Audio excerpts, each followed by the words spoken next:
The Jags are building up the Jones crew at wide receiver. What I mean by that, and a little bit more here on today's episode of Locked On Jaguars. You are Locked On Jags, your daily Jacksonville Jaguars podcast. Part of the Locked On Podcast Network. Your team every day.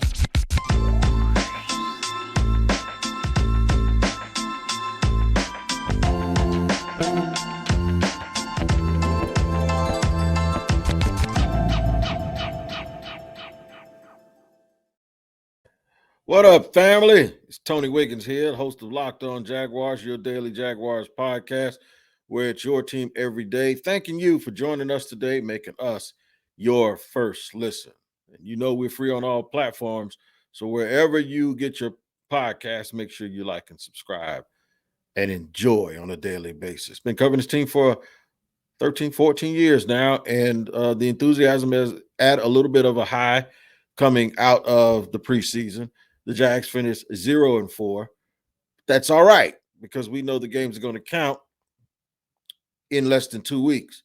One of the strengths the Jaguars might have this year is that wide receiver.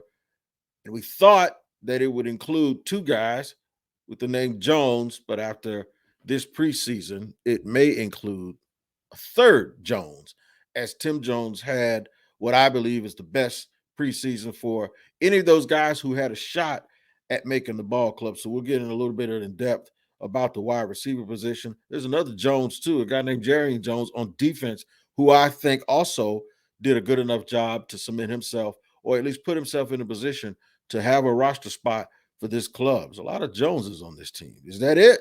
Can we think of any more? That's four, right?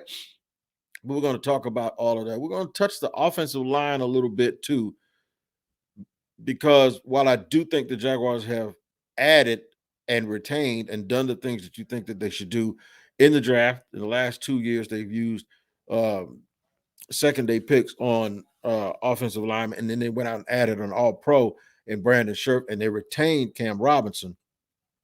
I do believe there's still something that should have happened before that I hope you start seeing happening in the future that would make that room even be more solidified. And it'll go back into some of the things that I've said in the past about the offensive line. But let's not get too far ahead of ourselves. Let's talk about the wide receivers. Let's talk about who made this team, in my opinion. First off, I told you guys last week, I told everyone last week that I believe that most of the positions were already filled on the team. You don't go into the last preseason game trying to, fill 10 spots. I don't think that's the case. I believe that there was at the most 5 or 6 jobs that were open at the end of the depth charts and at the end of the perceived 53. And I still believe that. But I also think that there may be a chance that some of those positions are actually filled. Some of those positions.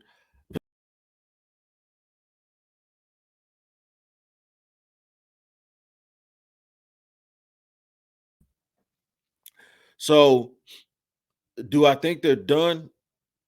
Pretty much. But do I think you could still see some stuff happen once other teams start releasing players? Yes. A pleasant surprise for me in the preseason has been wide receiver Tim Jones. You saw it in practice. And when the first preseason game happened with Cleveland, on the initial depth chart, just to show you that we're not reaching here, on the initial depth chart, this is usually based on the perception of what's coming into the first preseason game or what people already felt about certain players. He was listed right behind Zay Jones as Zay Jones' backup on the two deep on the depth chart. That's Tim Jones. That comes from being in the offseason program, being on the practice squad last year after he was signed as an undrafted free agent, being a part of player development. And these are the things that we miss and we don't see when you're not in the building and when you're not a part of what they do from a player development standpoint. So he didn't just pop out this last preseason game. He was already listed ahead of guys on the team, names that everyone knows. Kevin Austin, of course, everyone's talking about him so much. Jeff Cotton, who was in camp last year, Lawan Winningham, who was everybody's favorite, including one of mine, as a sleeper to make the team. No one was talking about Tim Jones, who was on the two deep along with Laquan Treadwell and Laviska Shenault. But he kept making plays. He kept catching the ball. He kept catching it, eating the entire route tree up on intermediate routes, on long routes in practice. Just continued to do all of the things that he was supposed to do to put himself in a position to make this team. He's a regular medium-sized wide receiver, got maybe a Keenan McCardell build to him. He sort of reminds me of this is going to date me a little bit, but Anthony Miller, who played for the Chargers back in the day. That's the kind of guy, when you look at his body, that's who he reminded me of. Well, he had a game the other day. He had over 100 yards receiving. He got deep downfield on only 3 targets, I believe. He caught them all. And had over 100 yards against Atlanta in what was another loss, an insignificant loss in the preseason.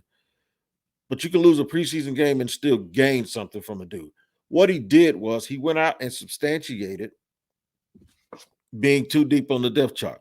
He went out and substantiated whatever it was he was doing in the offseason, whatever it was he was doing in the preseason, whatever it was he was doing to impress the coaches. And remember, before they ever played a game, he was listed on the two deep. He didn't do anything to lose that. In fact, had he not been listed on the two deep, Tim Jones would have earned his way onto the two deep, in my opinion. So when people say, was it enough? Was that enough for him to gain any ground, or was that enough for him to be able to make this team? According to this, if they keep 6, he was already there. And this is before they played one preseason game. So now you now see why I believe not only did he gain ground, I think he's number 4. And I know folks are going to think I'm crazy for saying that. But I think after his brothers, Marvin Jones and Zay Jones, and of course, Christian Kirk, in my opinion, I'd elevate Tim Jones to the number 4 receiver spot because I think he outplayed the other 2 people who were 5th and 6th in Laviska Shenault, as well as Laquan Treadwell. Coaches talk all the time about giving you an opportunity, taking advantage of your opportunity, getting out here, making the club. Tim Jones did that. Let's start a law firm. The law firm of Kirk, Jones, Jones, and Jones. Those are your top 4 receivers. In my opinion, for the Jaguars, that should be your top 4 receivers. And then we'll figure out who's going to be the other 2. I don't think they're going to pick up anybody else. It's probably going to be who I just mentioned, both Laquan Treadwell and Tim Jones and both Laviska Shenault. It depends how they look at Jamal Agnew. If they say, no, man, you know what? We're going to keep Agnew. We're going to get rid of one of these other guys. Who's the odd man out? Treadwell did more to me than Laviska Shenault, but I think you may see the Jaguars keep Laviska Shenault. I think there's still hope for him in their eyes. He's probably still talented enough.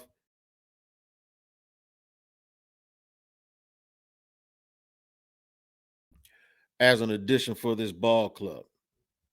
We're going to discuss that a little bit more. Find out. I'm going to tell you, too. This is what I'm going to tell you at the top of segment 2. Do they have enough at wide receiver before we get into the offensive line and before we touch on the defense with Jerry and Jones, another Jones brother? At the top of segment 2, I'm going to let you know if, in my opinion, they have enough at wide receiver. First of all, the answer is yes. And I know that may shock some people when I say that so definitively. But I'm going to say, yeah, they have enough. And the reason why I'm going to say, yeah, they have enough is because I think a lot of the success this year will come at wide receiver. I think it will come from 2 different places. It's not about having what they call a true number 1 in the NFL and all of that. I think it'll come from offensive design as well as having a quarterback who can put the ball where he needs to put it And now that you have wide receivers who are professional pass catchers, I think the Jaguars passing game will be stellar this year. And most of it has everything to do with Trevor Lawrence. I'll discuss all of that at the top of segment 2 in just a second after I let you guys know about these guys at BriteCo who are geniuses. That's right. BRITE capital CO. Are you the idiot like me that lost a ring in the ocean in Mexico because people dared you to get in the water? And I should have known because the ring fits a little loosely. I didn't have insurance, right? If I had BriteCo, it wouldn't have been no problem because, I said it wouldn't have been no problem because it's so freaking easy. You can get covered in 2 minutes on the phone to get insurance for your jewelry. I'm telling you, man, you won't find a better deal or great coverage that's super affordable. Brite.co/locked on is where you need to go. We all hate insurance, but guess what? This whole experience with BriteCo has been wonderful. It's the easiest thing you can do for yourself this week. Wedding rings, jewelry, necklaces, whatever. For about $5 a month, you get totally comprehensive coverage, and it won't take you more than 2 minutes on your cell phone. Check it out at brite-co/locked on. Don't be an idiot like me and lose your jewelry and not have a chance to get it replaced because you're stubborn. All right, man, speaking of stubborn, there's some people that have been doing things one way their entire life, and guess what? You've been losing money. I'm going to tell you about Turo. Turo is the world's largest car sharing marketplace. That's right. You have hosts and guests. With Turo, you can book any car you want, wherever you want it, from a community of local hosts. Browse a huge selection of vehicles for just about any occasion or budget across the U.S., Canada, and the UK. Book a spacious SUV or minivan for a family road trip. Get a classic or luxury car for a special event, birthday, or holiday. Find affordable, economic cars if you're on a budget and just need to get from point A to point B. Test drive that new electric vehicle you've always had your eye on and see how it fits your everyday life. Many Turo hosts can even deliver the car right to you. Every trip is backed by liability insurance. Terms and conditions apply. Ditch boring rental cars and find your drive at Turo.com. That's Turo.com. All right, man, running it down here on Locked On Jaguars again on a Monday. We're less than 2 weeks from the opener in Washington, a game that I fully expect the Jaguars to win. That's right, win the game, not just be competitive. By the way, news that rookie running back Brian Robinson was shot during apparently a carjacking in the D.C. area, shot multiple times. He's expected to make a full recovery, but prayers for him and his family. We don't like to see that type of stuff, especially in a place that is, I call my second home. But heading into that game, it's relevant because, one, we want him to get better. We don't want to see that happen to anyone. However, also heading into that game, he's one of the people I was concerned about who probably won't play for Washington, obviously, now at this point. So in that game, I do believe that Trevor Lawrence is going to have some success. The fact that folks may think that, okay, they don't have a true number one wide receiver. Do they need more? Is Christian Kirk worth the money? Thank God Zay Jones has turned up and turned out in the preseason to get rid of the doubts that a lot of people had about whether he was good enough or not. Marvin Jones is Marvin Jones Jr. I had to ask him, was it junior? Was it the third? He said, no, it's junior. My son is Marvin Jones the third. My dad was Marvin Jones Sr., so I'm Marvin Jones Jr. And the reason why that's confusing for me because I follow Florida State and they signed a kid named Marvin Jones Jr. His dad was Marvin Jones Sr., Shade Tree. Oh, no, they were trying to sign Marvin Jones Jr. Marvin Jones Jr. went to Georgia.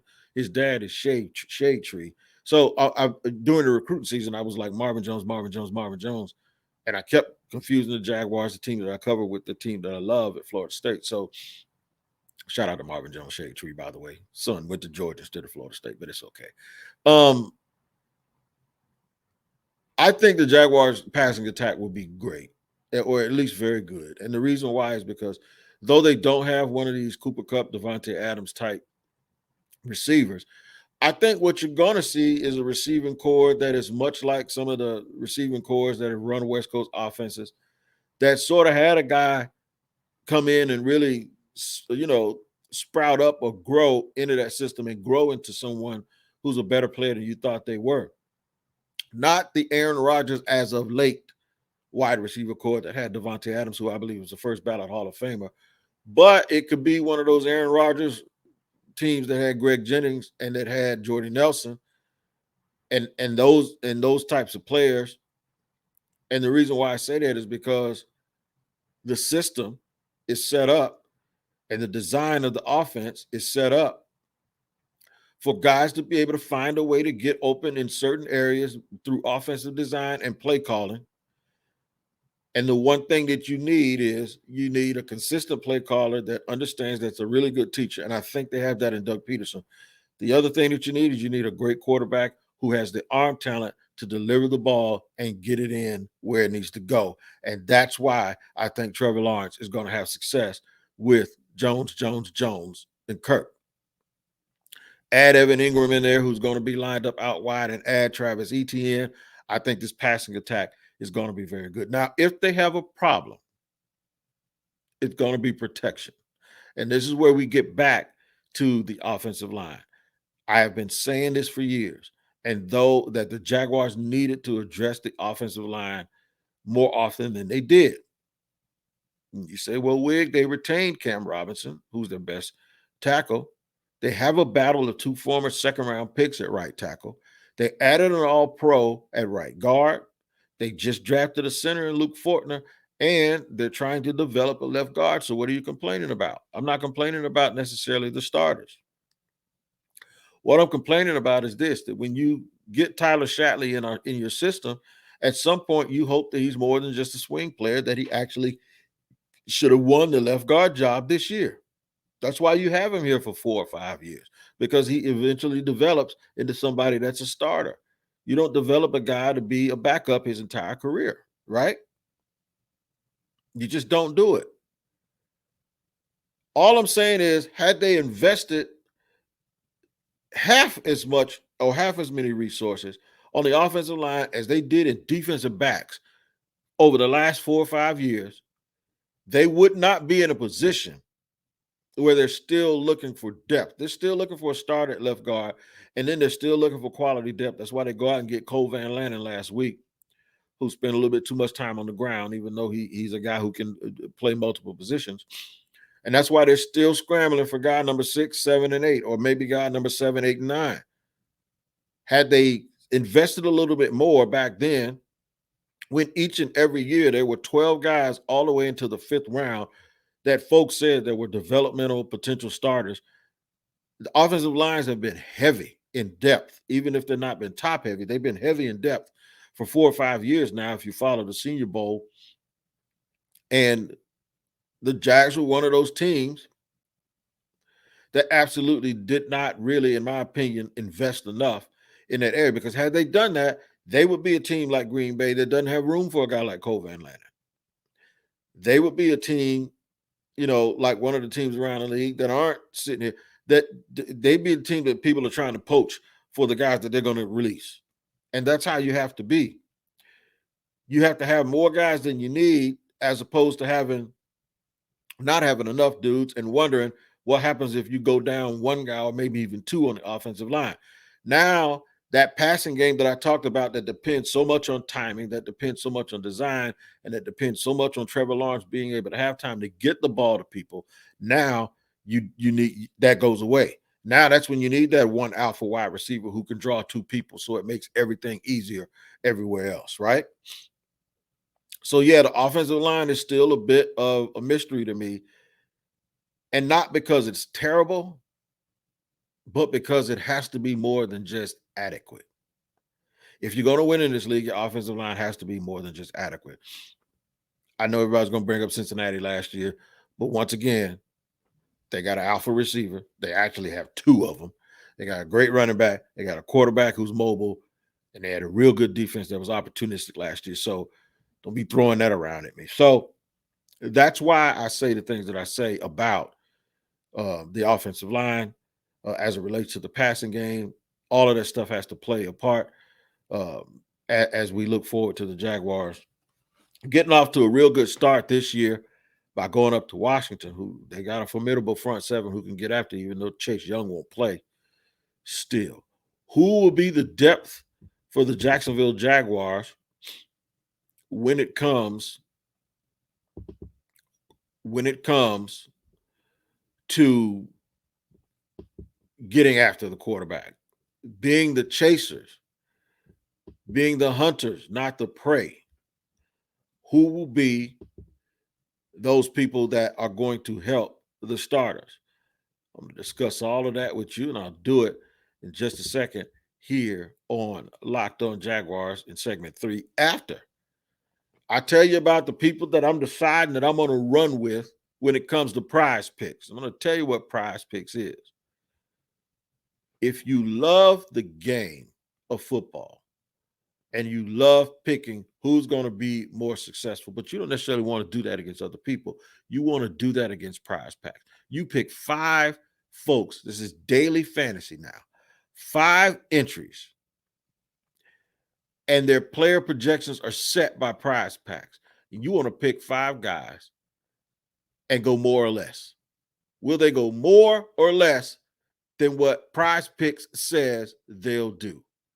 It's daily, and you can get that done. You pick 2 to 5 players, and if they will score more or less than their PrizePick projection, you win up to 10 times your money. I know that's what you're waiting for.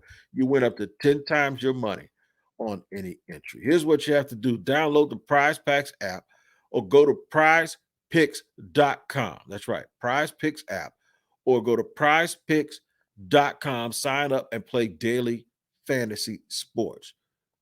First-time users can receive a 100% instant deposit match to your $100 with promo code Locked On. If you deposit $100, they'll give you another $100. If you deposit $50, PrizePicks will give you $50. Don't forget to enter the promo code Locked On and sign up for an instant deposit match up to $100. Now, pick 2 to 5 players and then go over under of whatever PrizePicks says they will score, and you can win up to 10 times your money. Make sure you use the promo code Locked On. All right, man, we're rolling along here. I got to let you guys know about the Ultimate Football Preview. If you wonder what that is, of course, you've seen that before here on Locked On. That's when we all get together here at Locked On, along with the Odyssey experts and the Odyssey NFL insiders. And we combine this thing, and it works out really well. It's an 8-episode extravaganza to get you ready for the NFL season. All the local experts plus the Odyssey NFL insiders. Starting August 31st, search for Ultimate Pro Football Preview 2022 on your Odyssey app, YouTube, or wherever you get your podcasts. Jamir Jones. That's right. Another Jones. Jamir Jones. Number 40. Came out also before a game. He was listed. It's the backup at will, linebacker behind Josh Allen. Did everything possible to ensure that he's going to be on this team. I like Jamir Jones. I also like Deshaun Dixon. That's number 40 and 47 to be pieces that I believe can play an intricate role in backing up Josh Allen as well as Travon Walker. Kayvon Chason is going to make the team, folks. I believe he's going to make the team. Or if he's not going to make the team, he's going to be dealt. And there's going to be some compensation for him. Hard worker, good guy. Just doesn't seem to always put it together and can't get it right for some reason. And I actually believe that if they do decide to move him, that they'll be fine with Jamir Jones as well as Deshaun Dixon to be their backups, if you will, at the outside linebacker spots. The running back position the other day, hard to really gauge and determine what the backup situation is here with Snoop Connor. I think Snoop Connor needs to be on the team. I think if they want to run outside, they need to give the ball to somebody else. And I didn't really notice too much good or bad about his ability to pass pro. But I tweeted during the game against Atlanta that I didn't see enough that was enough for me to not reach out to a veteran like Kenyon Drake if the price is right. I think the Jags should look at the running back market, unless they're just going to go with the guys that they have and hope that James Robinson continues to show that he's ready to go. And if that's the case, maybe they won't, because they also know they have Jamal Agnew, who's a Swiss Army knife who can play slot receiver or running back. However, in my opinion, and this is just my opinion, I don't think Snoop's ready for a big role where he's going to be in the game 12, 15 times a game. I just don't believe that Snoop Connor's ready to go. I know you guys are ready for the regular season to get going, and it is very, very close. Make sure you check out all of the preseason action here on Locked On. We appreciate you making us your first listen. Make your second listen make sure you make your second listen the Locked On NFL, as well as the Ultimate Pro Football Preview. Now, I know the fantasy football, you guys are still getting your drafts on. So Locked On Fantasy Football and Locked On Dynasty Football also. Vinny I will break it down for you on Locked On Fantasy Football to help you with your drafts. I got my drafts done. I got an A on one and a B on the other, but we'll see how it ends up working out. But I got my advice from Vinny Iyer as well, and you can do the same thing. You guys, make sure you also check out the Ultimate Pro Preview or Pro Football Preview on August 31st with all of your Locked On hosts, as well as the Odyssey Insiders. Until next time, which will be tomorrow, where we make you our first listen, and it's your team every day. Take care of each other, and we'll see you on another edition of Locked On Jaguars.